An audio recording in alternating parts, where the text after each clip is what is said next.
Hello everyone and welcome to another episode of Mythlok with your host Nitin Nair.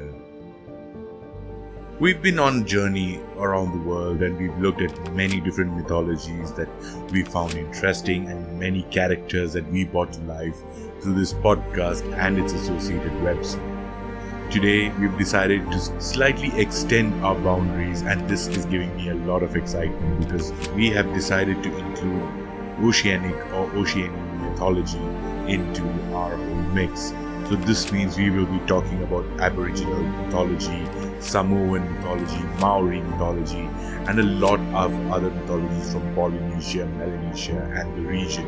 What better way to start things off than to talk about the Aboriginal creator god, Baiame. Baiame was the ancient sky god of the Kamilaroi people in New South Wales. He is known for inventing the fish trap made of stone and also for answering prayers for rain.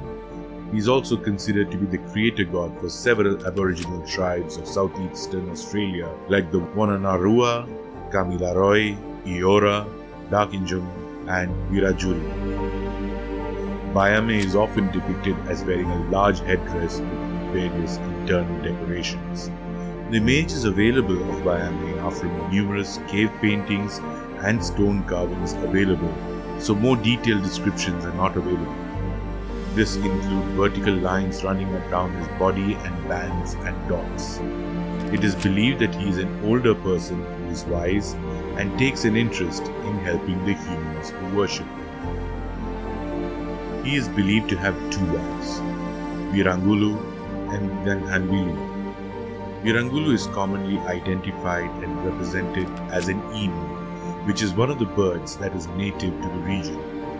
He is also believed to have fathered Dharamalan with Wirangulu, according to some tribes, while others believe Dharamalan to be his brother.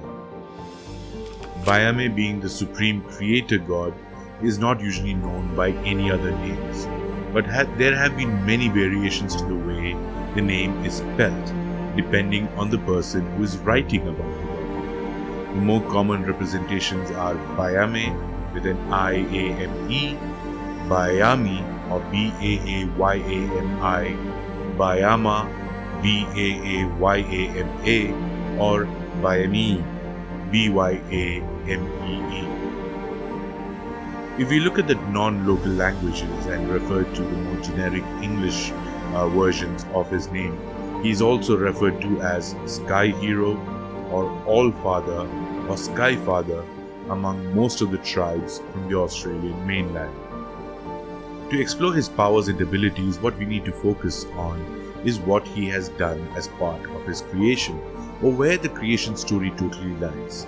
We have instances of creator gods or supreme gods having complete powers, and the worshippers actually depend on them for all kinds of blessings and favors.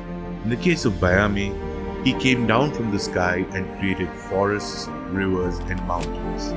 He then gave people their laws of life, their songs, culture, and the traditions that are followed even today. He created the first initiation site known as a Bora, which is a place where boys were initiated into manhood. He returned to the sky once he was finished, giving him the name Sky Father. It is forbidden to mention or talk about the name of Baiame publicly. Women are not allowed to see drawings of Baiame nor approach the Baiame sites, which are often male initiation sites. The reason behind this is unknown and is still debated among experts and scholars, but we have seen different representations of this in different mythologies. The most common case that we can see in Indian mythology is that of Lord Ayyappa and the Sabrimala temple, where women of a certain age are not allowed to visit him at his temple or his abode. The Baiame sites like the Baiame caves are popular tourist spots in Australia due to the many cave paintings that still exist. The native tribes still hold Baiame in very high regard and fiercely protect the other sacred sites that are associated with the creator god. Many tribes also ensure that the male initiation ceremonies are still conducted according to the traditions of the tribe and dedicated to Baiame. So we see that, the expansion into mythology of a totally different region is bringing up lots of interesting characters that is bound to create a lot of interest in the days to come.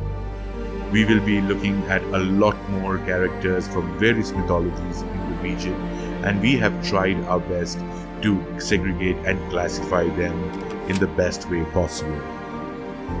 Thank you very much for tuning in to another episode of Mythlok. This is your host Nitin Nair, signing out and reminding you once again that Mythlok is the home of mythology.